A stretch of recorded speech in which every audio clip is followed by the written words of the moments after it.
Bonjour. Aujourd'hui, nous allons parler zététique, doute et complotisme. Mais avant, histoire de mettre les choses au clair, je vais lire, avec une voix sépulcrale, une petite citation d'Épictète. Si on confiait ton corps au premier venu, tu en serais indigné. Et toi, quand tu confies ton âme au premier venu, pour qu'il la trouble et la bouleverse par ses injures, tu n'en as pas de honte? Pour ceux qui n'ont pas compris ce que dit Épictète, il dit là dans la première partie de sa phrase que si jamais quelqu'un venait dans la rue et vous demandait à prendre possession de votre corps, même contre de l'argent, vous refuseriez, vous n'êtes pas une pute. Par contre, si quelqu'un veut prendre possession de votre esprit, là, étrangement, beaucoup se laissent tenter et beaucoup cèdent. Alors qu'est-ce qu'on entend par prendre possession de l'esprit? Tout simplement la colère, le fait de se mettre en colère, c'est prendre possession de l'esprit de l'autre. C'est-à-dire que si je vous mets en colère, je vous prive de vos facultés de raisonnement, de votre faculté de jugement, et vous allez devenir totalement irrationnel. Et donc, si je ne peux malheureusement pas posséder votre corps, je peux posséder votre esprit. Et donc, on va pouvoir jouer un petit jeu. Tous ceux qui vont être extrêmement insultants, tous ceux qui écrivent en majuscules, tous ceux qui vont être virulents et être en colère dans les commentaires, on va pouvoir les appeler mes putes.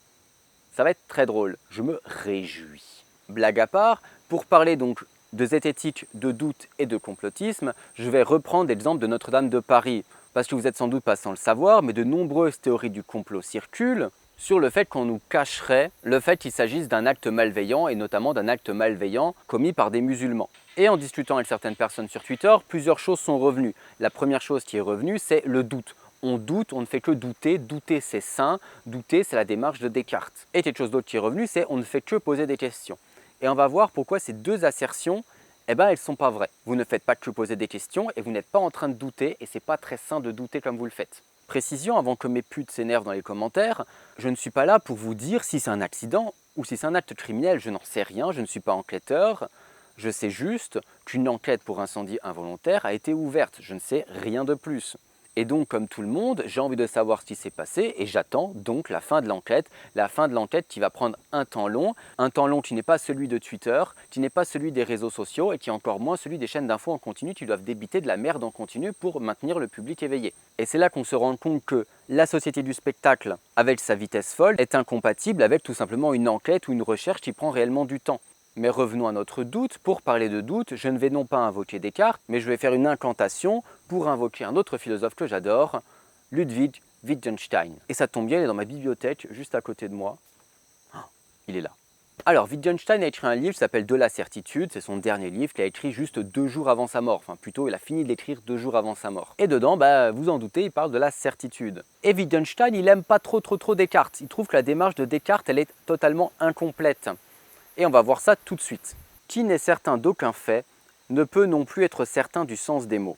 Qui voudrait douter de tout n'irait même pas jusqu'au doute. Le jeu du doute lui-même présuppose la certitude. Et là, on est sur le livre le plus compréhensible de Wittgenstein, je ne vous dis pas le niveau des autres. Alors là, qu'est-ce qu'il est en train de nous dire? Il est en train de nous dire que si on veut douter de tout, si on veut faire un doute méthodique, comme Descartes, il convient de douter du langage lui-même et des mots lui-même. C'est-à-dire que si on adopte le doute méthodique, on n'arrive pas à la phrase « je pense donc je suis » parce qu'on est incapable, vu qu'on en doute, d'être sûr que le mot « je » veut bien dire le mot « je », que « pense » veut bien dire « pense », « donc » veut bien dire « donc » et « suis » veut bien dire « suis ». Cogito ergo sum, ça ne marche pas. Parce qu'on ne peut pas être sûr du sens de cette phrase, on doit douter du sens de cette phrase lui-même. Et donc, forcément, tu te retrouves face à une impasse. Pour Wittgenstein, le doute méthodique est une impasse à cause du langage.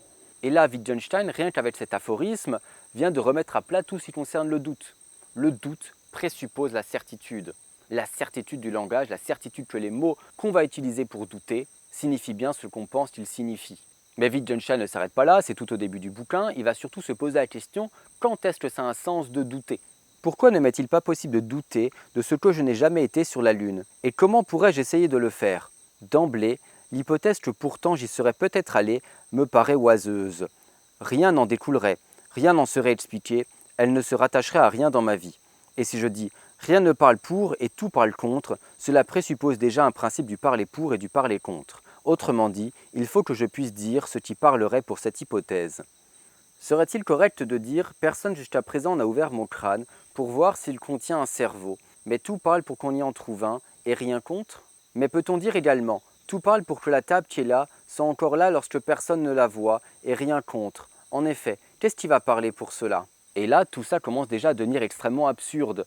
Est-ce que vous doutez que la table que vous ne voyez plus, la table de votre salon, la table de votre cuisine, elle disparaisse lorsque vous ne la voyez pas? Ça semble absurde. Et lorsque Wittgenstein dit « rien ne parle pour et tout parle contre », si on prend l'exemple de la table, bah ouais, rien ne parle pour le fait que la table disparaisse et par contre tout parle contre le fait que la table disparaisse. Je veux dire, il n'y a aucune loi de la physique qui ferait disparaître des trucs comme ça. Mais ça, c'est déjà absurde parce que rien que le fait de parler pour, c'est-à-dire de trouver un argument ou même de chercher un argument pour dire que la table disparaît, ça n'a pas de sens parce que t'as rien, t'as aucun indice qui te dit que la table elle disparaît. Donc pourquoi est-ce que tu chercherais un indice? Pourquoi est-ce que tu parlerais pour? Qu'est-ce que ça peut bien vouloir dire de parler pour le fait que la table disparaisse? Sur l'exemple de la table, s'il se trouvait cependant que quelqu'un en doute, comment ce doute se manifesterait-il pratiquement? Et ne pourrions-nous pas le laisser tranquillement douter, étant donné de toute façon que cela ne fait aucune différence? On va répondre à cette question tout à la fin. Parce que là, effectivement, c'est l'argument des gens qui ont envie de douter, qui me disent « oui, mais laissez-nous douter et tout, de toute façon, on ne vous emmerde pas, c'est bon, on a le droit de poser des questions, etc. » Et on va bien vite se rendre compte que le doute peut devenir encore plus étrange et encore plus absurde. Si un aveugle me demandait « as-tu deux mains ?» ce n'est pas en regardant que je m'en assurerai. Vous êtes d'accord, si on vous demande vous avez deux mains, vous n'allez pas regarder vos mains et faire « oui, j'ai deux mains ». D'accord, vous allez dire « oui, j'ai deux mains ». Vous n'avez pas besoin de vérifier que vous avez deux mains. Oui, je ne sais pas pourquoi j'irais faire confiance à mes yeux si j'en étais à en douter. Ça veut dire que si jamais tu doutes du fait d'avoir deux mains, si on te pose la question, tu fais « ah ouais, je suis pas sûr », est-ce qu'à ce moment-là, tu vas vraiment faire confiance à tes yeux? Si tu n'es pas sûr d'avoir deux mains alors que tu sens tes mains, tu ne vas pas faire non plus confiance à tes yeux. C'est-à-dire si tes sens des mains, là, ils te trompent, peut-être le sens de tes yeux te trompe aussi. Oui, pourquoi ne serait-ce pas mes yeux que j'irais vérifier en regardant si je les vois de mes deux mains? Qu'est-ce qui est à vérifier et par quoi? Qui décide de ce qui est solidement fixé? Et qu'est-ce que cela signifie d'énoncer que ceci ou cela est solidement fixé? Je ne suis pas plus certain de la signification de mes mots que de jugements déterminés. Puis-je douter de ce que cette couleur s'appelle bleu? Mes doutes forment un système. En effet, comment sais-je que quelqu'un doute? Comment sais-je qu'il emploie comme moi les mots « j'en doute » ? Donc là, on revient sur l'obsession du langage. Comment on sait que mon bleu est ton bleu à toi? Comment est-ce que je sais que le fait de dire « j'en doute », ça veut dire la même chose pour toi et pour moi? Et ces jeux de langage-là, c'est ce qui sous-tend un peu toute l'œuvre de Wittgenstein. Et donc là, c'est extrêmement intéressant parce que là, il nous pose la question, qu'est-ce qui est une preuve? Si je me mets à douter, qu'est-ce qui va devenir une preuve? Si je doute que mes mains sont mes mains à moi, est-ce que mes yeux sont une preuve? Et là, il s'est passé à peu près la même chose lorsque j'ai discuté sur Twitter avec des gens qui étaient des tenants de la théorie du complot, ou du moins du fait que ça soit un attentat ou un acte criminel. Sur LCI, quelqu'un aurait balancé qu'il y avait 2 départs de feu pour l'incendie de la cathédrale Notre-Dame de Paris. Et je sais que beaucoup de personnes qui croient à un complot où le gouvernement fait taire, balancent ça comme argument. Oui, LCI il en a parlé, et puis après, depuis, plus rien, tout le monde se rétracte, etc. Et donc, j'avance l'hypothèse, vu que personne d'autre n'en a parlé, c'est tout simplement un mec sur LCI qui a dit une connerie. C'est-à-dire que lorsque tu as une chaîne d'infos en continu, tu dis de la merde. Forcément, déjà à la télé, quand c'est enregistré, il y a énormément de gens qui disent de la merde. Alors encore en plus, si c'est en direct, forcément il faut meubler, il y en a un qui a balancé une connerie, tout le monde se précipite sur cette connerie. Et donc pour montrer que c'est une connerie, que c'est une information qui est basée sur aucune source, je cite un article du Monde, et plus précisément un article des décodeurs. Vous savez, le fameux décodex. Et pour certains, un article du décodex, c'était pas une preuve. Ils m'ont dit non, c'est le décodex, c'est de la merde, etc. J'en veux pas. Et là, on est dans le même cas que le type, il veut pas croire que ses mains lui appartiennent parce qu'il fait pas confiance à ses yeux. C'est-à-dire qu'il a une preuve, mais il refuse de croire cette preuve-là. Juste pour faire un petit aparté sur le décodex, avant qu'on me dise « ouais, mais le décodex, c'est de la merde à la charge du système, etc. » Le décodex, son but, c'est de faire de la vérification des faits. Et ils sont très bons pour ça, et je pense qu'on ne peut pas les prendre en défaut sur la vérification des faits. Par contre, là où on peut les prendre en défaut, c'est sur l'absence totale de compréhension de la politique. Si jamais on leur demande de vérifier un texte de loi, si on le dit à cause du mariage pour tous, on n'aura plus père-mère sur les formulaires, mais on aura parent A, parent B. Eux, qu'est-ce qu'ils font? Ils regardent le texte de loi, ils font ça y est pas. C'est-à-dire qu'ils n'ont pas du tout conscience d'un agenda politique, c'est-à-dire que effectivement, là, maintenant, factuellement, ils ont raison, ça n'y est pas. Bon, alors, c'était pas le décodex qui a fait cette erreur, mais c'était Libération. Mais ils avaient raison, ça n'y était pas. Ça n'était pas dans le texte de loi. Sauf qu'ils n'ont pas compris que c'est pas parce que c'est pas dans le texte de loi que ça ne veut pas dire que 2 ans, 3 ans, 4 ans ou 5 ans plus tard, ça ne va pas revenir. Là, il me semble que c'était 6 ans plus tard. 6 ans plus tard, hop, c'était acté, on avait parent 1, parent 2. En fait, ils ne comprennent pas la notion d'agenda politique. Par contre, si on leur demande de vérifier un chiffre, si on leur demande d'où vient une vidéo, etc., ces gens-là, ils sont très doués, c'est leur métier. D'accord? Ils vérifient, ils voient d'où ça vient, c'est sourcé, c'est argumenté. On ne peut pas les prendre en défaut là-dessus.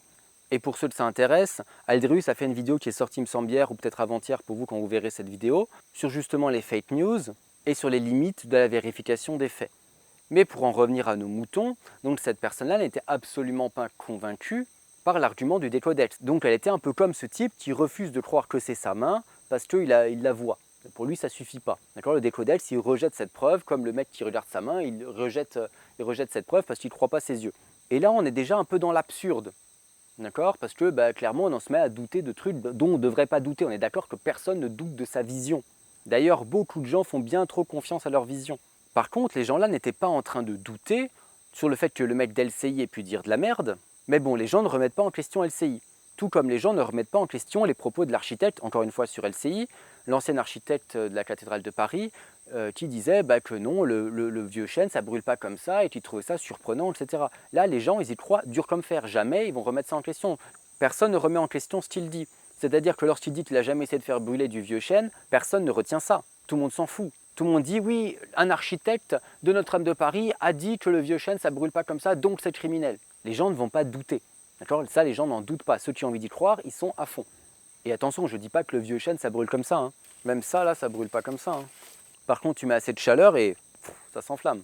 Et personne ne doute des dires des responsables de l'entreprise de travaux. L'entreprise de travaux qui essaie de se dédouaner en disant oui, non, on a coupé l'électricité et tout était normal quand on est parti, c'est pas nous, c'est pas nous. Alors que la piste privilégiée par l'enquête, c'est quand même qu'il y a eu un problème à un moment donné avec les ouvriers, qu'ils ont fait peut-être une connerie, et que le départ de feu est lié à ça. Mais là, les dires de l'entreprise, pour beaucoup, sont intouchables. Alors que normalement, dans toute enquête, la personne qui est suspecte, tu vas un peu remettre en cause ses dires, tu vas essayer d'aller vérifier, etc., pour voir si c'est vrai. Mais là, personne. Mais là, ceux qui veulent douter, non, eux, ils ne doutent pas de ça. Les propos de l'architecte, on n'en doute pas, LCI n'en doute pas, et les propos de l'entreprise, on n'en doute pas. Je ne veux pas être méchant, mais tout ça ne sent pas très bon pour ceux qui disent « Oui, mais on ne fait que douter, nous. Nous, on ne fait que douter, monsieur. Vous ne pouvez pas nous interdire de douter. » Et on va encore les enfoncer, ces gens-là. On va prouver qu'ils ne doutent pas. Enfant, nous apprenons des faits. Par exemple, que tout homme a un cerveau. Et nous y ajoutons foi.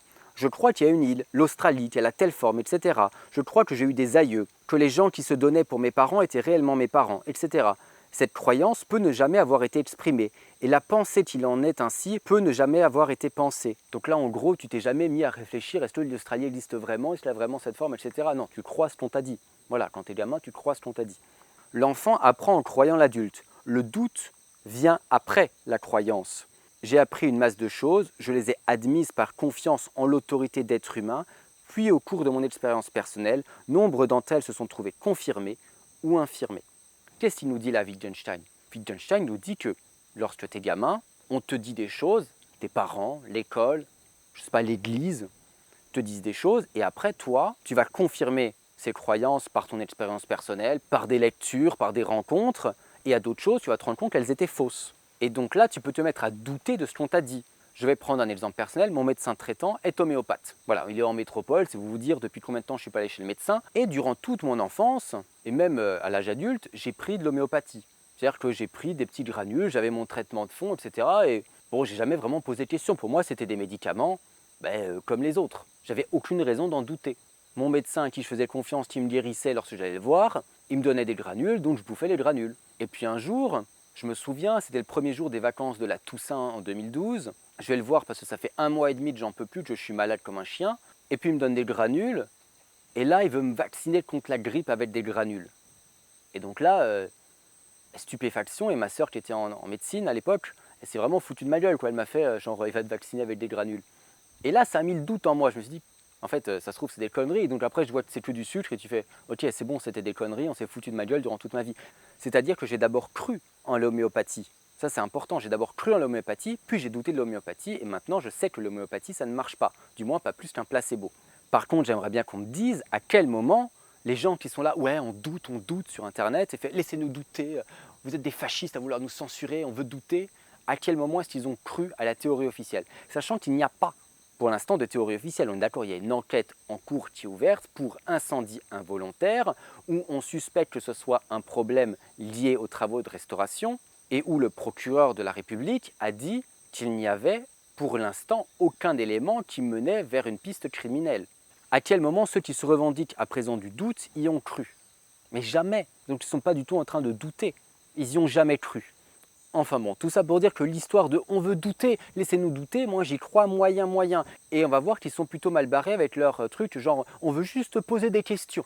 On va voir qu'ils ne sont pas très bien barrés non plus. Maître et élève. L'élève ne s'ouvre à aucune explication, car il interrompt continuellement le maître en exprimant des doutes, par exemple quant à l'existence des choses, la signification des mots, etc. Le maître dit « Ne m'interromps plus et fais ce que je te dis ». Tes doutes, pour le moment, n'ont pas de sens du tout. Imagine encore que l'élève mette en doute l'histoire et tout ce qui est lié, qu'il aille même douter si la Terre a existé il y a 100 ans. Un tel doute, pour moi, est comme creux. Mais la croyance en l'histoire n'est-elle pas non plus? Non. Il y a tant de choses qui vont de pair avec cette croyance. Alors c'est là ce qui nous fait croire une proposition, c'est que la grammaire de croire va de pair avec celle de la proposition que l'on croit. Imagine que l'élève est demandé pour de bon. Et la table, est-elle encore là lorsque je me détourne? Y est-elle encore lorsque personne n'est là pour la voir? Attend-on alors du maître qu'il le tranquillise et qu'il lui dise « Bien sûr qu'elle y est encore ». Peut-être le maître s'impatientera-t-il un peu, en se disant toutefois que l'élève se déshabituera bientôt de telles questions. C'est-à-dire le maître aura le sentiment que ce n'est pas vraiment une question légitime. Et ce sera la même chose si l'élève mettait en doute que la nature obéisse à des lois, donc contestait la légitimité des raisonnements inductifs. Le maître aurait le sentiment que le seul effet de ce doute, c'est de les bloquer, lui et l'élève, et que de la sorte ce dernier ne pourrait que s'arrêter et non aller plus loin dans son apprentissage. Et il aurait raison. Ce serait comme pour quelqu'un qui cherche un objet dans une pièce, il ouvre un tiroir, il n'y voit pas, alors il le referme, attend, puis ouvre de nouveau pour voir si peut-être l'objet n'y est pas maintenant, et continue de la sorte. Donc là, on a un mec qui est en train d'ouvrir un tiroir, en train d'espérer qu'il y a un truc qui apparaisse dans le tiroir. C'est qu'il n'a pas encore appris à chercher. L'élève non plus n'a pas encore appris à poser des questions. Il n'a pas appris le jeu que nous voulons lui enseigner. Et ce qui arrive là n'est-il pas identique à ce qui se passerait si l'élève bloquait la leçon d'histoire en doutant si la Terre existait vraiment? Un doute de ce genre ne fait pas partie de ceux que nous connaissons dans notre jeu. Mais ce n'est pas que nous ayons le choix de ce jeu. Donc là, poser des questions comme ça, essayer de tout remettre en question sans arrêt, en dire « Oui, mais est-ce que le procureur y ment? Est-ce que le président ment? Est-ce que machin ment? Est-ce que machin ment ?» Mais en fait, tout simplement, c'est que tu n'as pas encore appris à poser des questions. C'est pas comme ça que ça marche. Parce que tu peux supposer que tout le monde ment. Peut-être que je mens, peut-être que tu mens. Peut-être que ça, en fait, c'est un fond vert. Ça, tu vois, peut-être que j'habite pas vraiment en Guyane, peut-être que je mens. T'en sais rien. Tu vas poser des questions, dire tout le monde ment, comme ça, etc. Ça n'a pas de sens. Ça n'a pas de sens parce que tu ne peux rien construire dessus. Et Wittgenstein le dit très bien.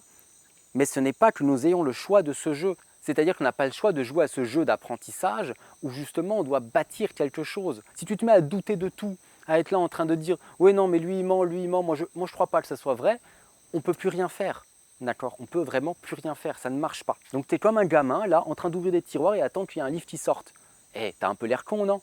Et donc la question qui s'ensuit, est-ce que c'est pas totalement absurde de vivre dans un monde où on doute de tout sur ce monde-là? Exemple. Imagine-toi un homme qui doit aller chercher un ami à la gare et qui ne se contente pas de consulter l'horaire et de partir à une certaine heure pour la gare, mais qui dise « Je ne crois pas que le train va vraiment arriver. Je vais pourtant aller à la gare. » Il fait tout ce que l'on fait habituellement, mais assortit ce qu'il fait de doute et d'amertume contre soi-même. On est d'accord quand même que c'est totalement absurde de se rendre à la gare si tu crois que le train ne va pas venir. Parce que, admettons, tu as un ami qui doit venir te voir en train. Il n'a pas de téléphone portable, mais toi tu sais qu'il y a une grève. Et donc tu consultes sur le site internet et tu vois que le train est annulé. Donc tu vas pas aller chercher ton ami à la gare, on est d'accord. Sauf que là on a un type qui se met à douter du fait que le train vienne, mais il y va quand même. Il fait « Ouais non, le train va pas venir, mais j'y vais quand même, je vais quand même aller voir ». Ça n'a pas de sens, on est d'accord, ça n'a juste absolument aucun sens. Et c'est la même chose si on se met à douter de tout, continuellement. Parce que si jamais tu te mets à douter de tout, ouais, le gouvernement nous ment, machin nous ment, machin nous ment. Attention, je ne dis pas que le gouvernement nous ment jamais. Souvenez-vous de ma vidéo sur Macron, le prince, où j'explique que d'après Machiavel, Macron il n'a pas à tenir ses promesses. Il n'en a même rien à foutre de tenir ses promesses. Pire, qu'il est même souhaitable qu'il ne tienne pas ses promesses. Pour Macron, hein, pas pour nous, hein, malheureusement. Mais je reviens à nos moutons. Ça n'a pas de sens de continuer à vivre dans un monde où tu penses que tout le monde te ment partout continuellement. Et de continuer à agir comme si de rien n'était. Ça marche pas. Et là, j'en vois déjà certains me dire « Oui, mais non, mais en fait, nous, on doute pas de tout. Hein. On doute juste de la théorie officielle et du fait que ça puisse être accidentel. Regarde les statistiques des crimes christianophobes. C'est forcément des musulmans. » Et je suis bien d'accord, on n'est pas exactement dans le cas du gars qui doute de tout.